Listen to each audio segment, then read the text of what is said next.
নমস্কার, কেমন আছো সবাই? আমি খুব ভালো আছি।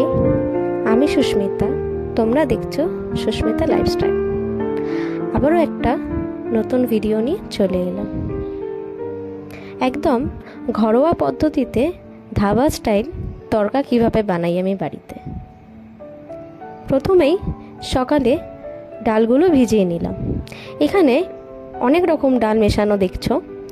তোমরা চাইলে এরকম অনেক রকম মেশানো ডাল দিয়েও তড়কা করতে পারো, আর শুধু তড়কার ডাল দিয়েও তড়কা করতে পারো। তো যেহেতু আমার কাছে ছিল, তাই আমি মেশানো ডাল দিয়েই করছি। তো প্রেসার কুকারে পুরো ডালটা নিয়ে নিলাম। যেহেতু আমি সকালে ভিজিয়ে রেখেছিলাম ডালটা, তো সেই কারণে ডালটা বেশ সুন্দরভাবে ফুলে উঠেছে আর খুব তাড়াতাড়িও সেদ্ধ হয়ে যায় ভিজিয়ে রাখলে। তো এবার দিয়ে দিলাম হলুদ গুঁড়ো, এবার দেব নুন আর পরিমাপ মতো জল। এইবার ডালটা ভালো করে সিদ্ধ করে নেব। আমার এখানে 3টে সিটিতেই ডাল সিদ্ধ হয়ে গেছিল।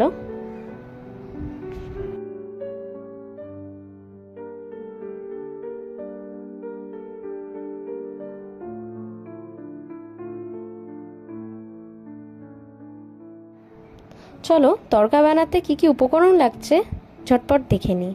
লাগছে পেঁয়াজ কুচো, লঙ্কা কুচো, আদা বাটা, রসুন বাটা, টমেটো কুচি আর 2টো ডিম, যেহেতু এটা এক তড়কা।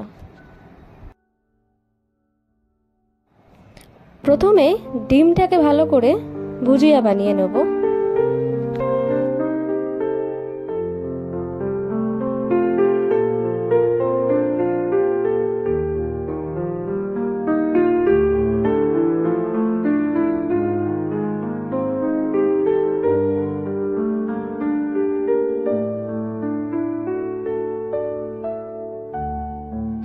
এবার কড়াতে সামান্য কিছু তেল দিয়ে গরম করে নেব। এবার ওই তেলের মধ্যেই পেঁয়াজগুলোকে ভেজে নেব।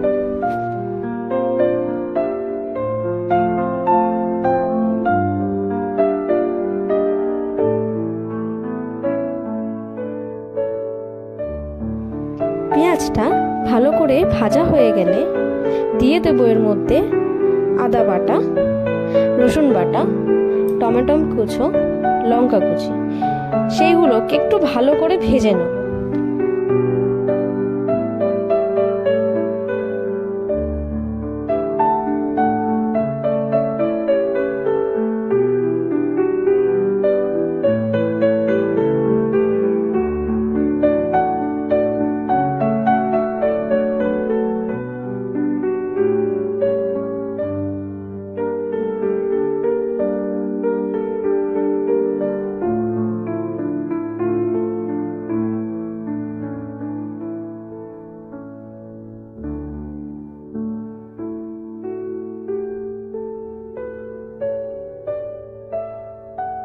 আমার সমস্ত মশলাগুলো ভালো করে ভাজা হয়ে গেছে। এবার একে একে হলুদ গুঁড়ো, লঙ্কার গুঁড়ো, কাশ্মীরি রেড চিলি পাউডার, নুন, সামান্য একটু মিষ্টি দেব, সামান্য একটু, জাস্ট টেস্টের জন্য দিয়ে এটাকেও ভালো করে নেড়ে ছেড়ে ভেজে নেব।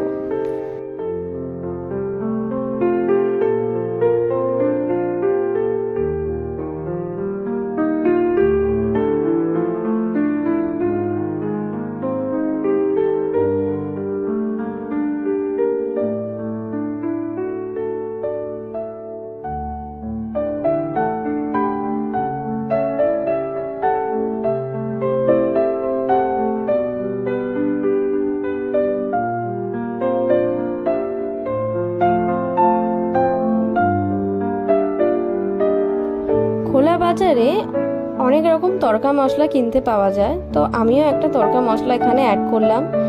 আমি আর দেখালাম না তড়কা মশলাটা, যেহেতু কপিরাইট, যদি কোনো কপিরাইট ক্লেম আসে, ওই জন্য আমি আর দেখালাম না প্যাকেটটা। তো এখানে আমি তড়কা মশলাও অ্যাড করেছিলাম। আচ্ছা, এবার আমি ওই সেদ্ধ করে রাখার ডালটা দিয়ে দিলাম। ডালটাকে মশলার সঙ্গে ভালো করে মিশিয়ে এরপরে দিয়ে দেবো ডিম ভুজিয়াগুলো। তো ব্যাস, মোটামুটি আমার তড়কা রেডি। এটা একটু ভালো করে ফুটিয়ে নিয়ে গরম গরম রুটির সঙ্গে রাত্রের ডিনার জমে যাবে। ও লাস্টে একটু ধনেপাতাও আমি অ্যাড করে দিয়েছিলাম, তো তোমরা চাইলে দিতেও পারো, নাও দিতে পারো। তাহলে সবাই আমাকে জানিও কেমন লাগলো আজকের আমার এই ভিডিওটা। যদি আমার এই ভিডিওটা ভালো লেগে থাকে তাহলে একটা লাইক দিয়ে দেবেন, আর আমার চ্যানেলে নতুন হয়ে থাকলে সাবস্ক্রাইব করতে ভুলবে না। ধন্যবাদ।